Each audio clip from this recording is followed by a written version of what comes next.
Chapter 4 के शेष भागों का अध्ययन करें। संघ सिलेंट्रेटा। सिलेंट्रेटा में दंश कोशिकाएं पाई जाती है। इसमें लगभग 10,000 जातियां पाई जाती हैं।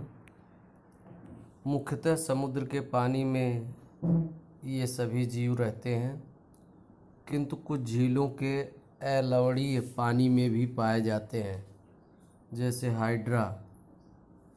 सर्वप्रथम ल्यूकर्ट ने स्पंज को सम्मिलित करके संघ सिलेंट्रेटा नाम दिया। यानी कहा जा सकता है कि सिलेंट्रेटा शब्द का प्रयोग सर्वप्रथम ल्यूकर्ट ने किया था स्पंजों के लिए।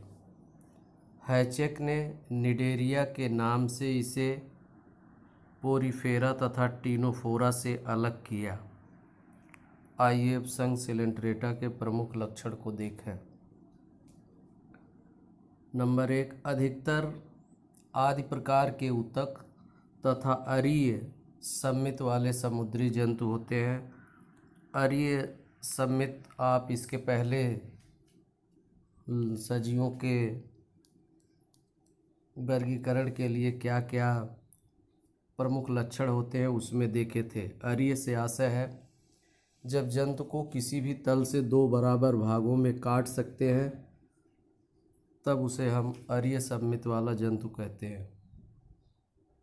नंबर 2, ये प्रायः द्विरूपी होते हैं, जो पॉलिप नामक बेलनाकार व स्थिर भाग तथा मेडुसा नामक स्वतंत्र भाग में विभेदित होते हैं। नंबर 3, शरीर 2 स्तरों बाह्य चर्म व अंतःचर्म या जठर स्तर से निर्मित होता है। नंबर 4, इसमें देह गुहा आहार नाल का भी कार्य करता है।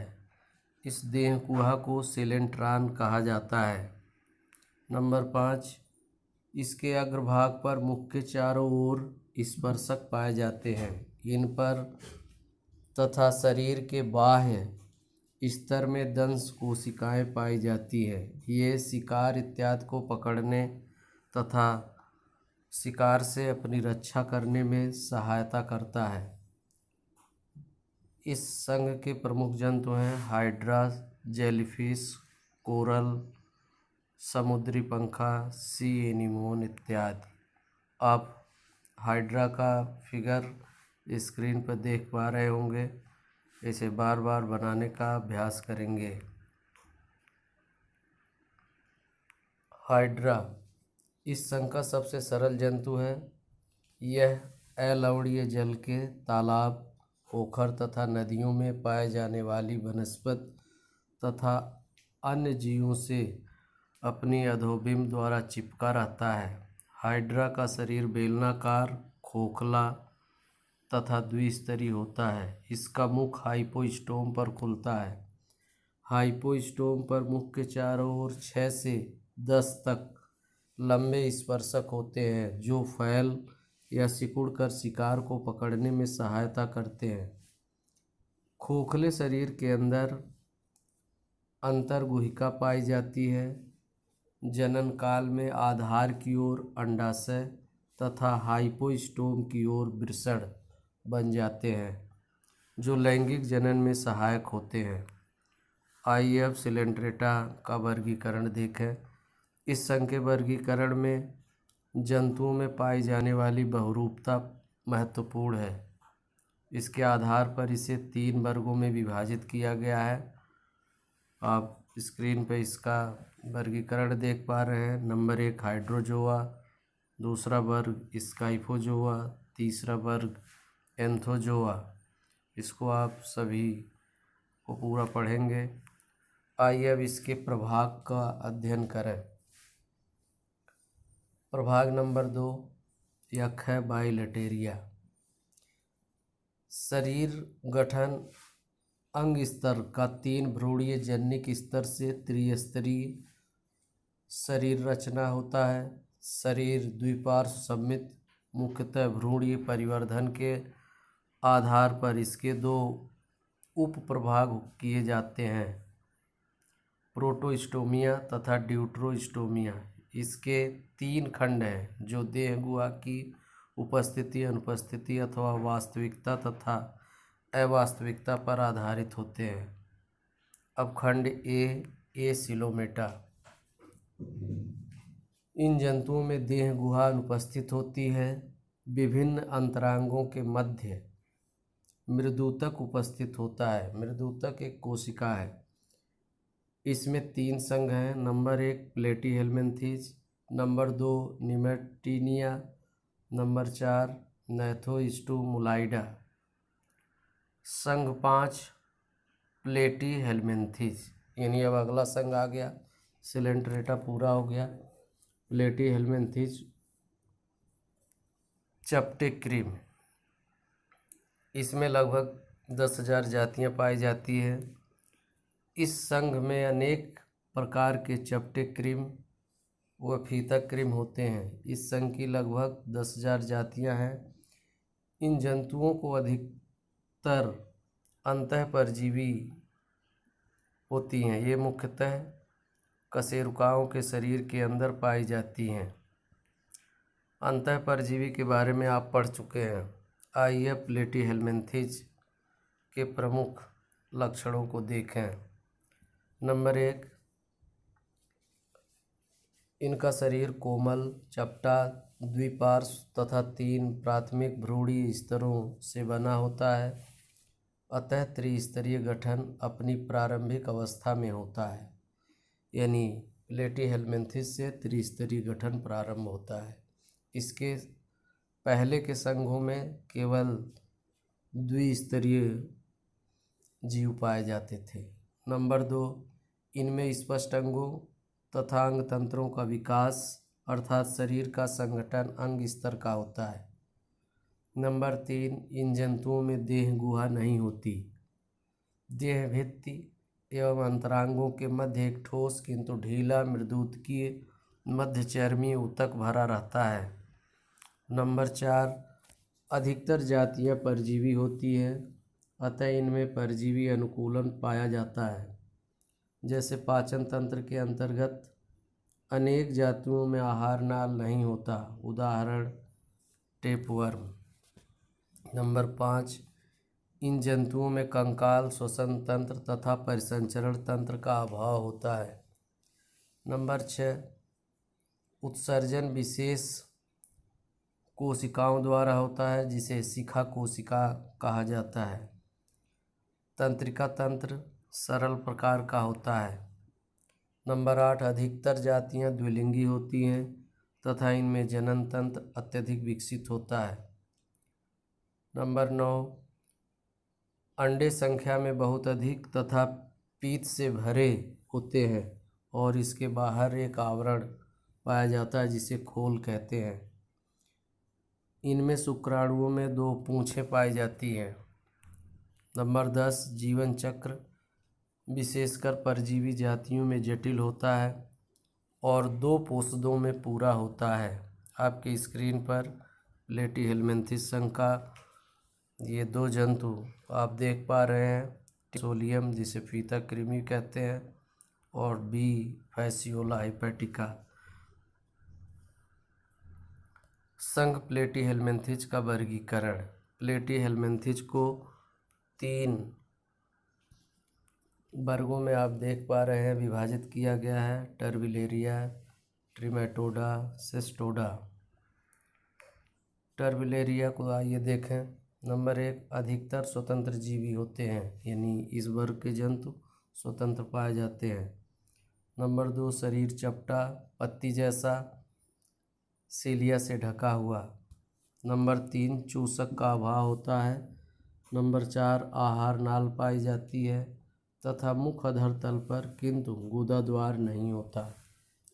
नंबर 5, जनन अलैंगिक, कुछ जंतुओं में अलैंगिक भी होता है। पुनरुत्पादन की अत्यधिक क्षमता होती है, उदाहरण मेजोस्टोमा प्लेनेरिया। रीजनरेशन या पुनरुद्भवन या पुनरुत्पादन से आशय है कि यदि जीव का कोई पार्ट क्षतिग्रस्त हो जाता है तो उसमें ये क्षमता पाई जाती है कि वो तुरंत उस क्षतिग्रस्त भाग को पूर्ति कर लेता है। वर्ग 2 ट्रिमेटोडा। आइए इसके लक्षण को देखें। नंबर 1, ये पृष्ठ प्रतिपृष्ठ तल से चपटे होते हैं। नंबर 2, इनका शरीर क्यूटिकल से ढका होता है। नंबर 3, कुछ बाह्य अन्य अंतः परजीवी होते हैं।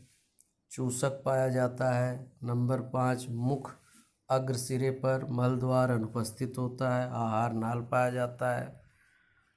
लीवर फ्लूक पॉलिस्टोमस इसका मुख्य उदाहरण है।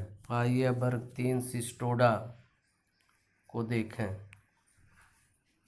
नंबर 1, शरीर लंबा फीते के आकार का होता है। नंबर 2, अंतःपरजीवी होते हैं। कशेरुकियों की आंत में पाए जाते हैं और चूसके के द्वारा ये चिपके रहते हैं। नंबर 3, शरीर अनेक खंडों जैसे प्रोग्लोटिड्स का बना होता है। प्रत्येक खंड में नर व मादा जननांग होते हैं। पाचन तंत्र नहीं पाया जाता है। नंबर 6, प्रत्येक देह खंड में एक पूर्ण द्विलिंगी जनन तंत्र होता है। जीवन चक्र प्रायः जटिल होता है। टीनियासोलियम और हाइमेनोलेपिस इसका प्रमुख उदाहरण है। आइए अब खंड भी सीडोसिलोमेटा का अध्ययन करें।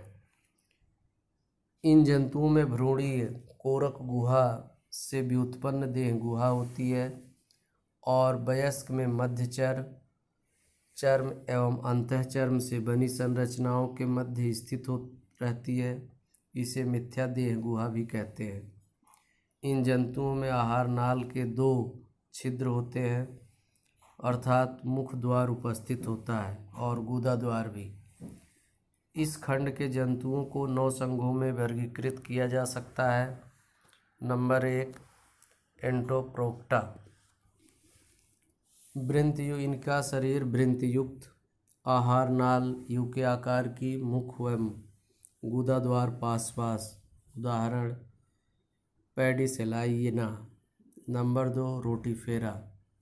इनका शरीर चक्राकार, रोमाभिकीय अंग, सूक्ष्म बेलनाकार शरीर, अलवणीय, जल में पाए जाते हैं। पश्च सिरा शाखान्वित होता है, द्विशाखित होता है। फिलोडाइना इसका प्रमुख उदाहरण है। गैस्ट्रोट्राइका। नंबर 3, अति सूक्ष्म जलीय कृमि, अधर तल पर रोमाप पाया जाता है। कीटोनाटस इसका प्रमुख उदाहरण है। नंबर 4, काइनोरिंका। समुद्री कीचड़ में मिलने वाले सूक्ष्म कृमि, रोमाभ विहीन, शरीर खंडित। इसका उदाहरण इकाइनोडेरस है। नंबर 5, नेमेटोमॉर्फा। इनका शरीर लंबा बाल के समान, शरीर खंड विहीन होता है। गार्डियस इसका प्रमुख उदाहरण है। Number 6, Nematoda. शरीर लंबा, पतला, नालीयुक्त, खंड विहीन, गोलाकार अथवा एक लिंगी होता है। एस्केरिस इसका सबसे प्रमुख उदाहरण है। एस्केरिस आपके कोर्स में डिटेल में पढ़ाया जाएगा। नंबर 7, लारिस्फेरा। 1983 में खोजा गया अति सूक्ष्म कवचधारी जीव होता है। यह समुद्र तल की बजरी में पाया गया है। उदाहरण नैलोलारिकस।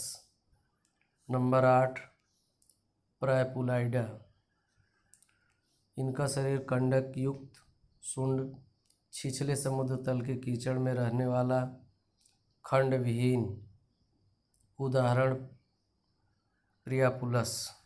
नंबर 9, एकैंथोसिफेला।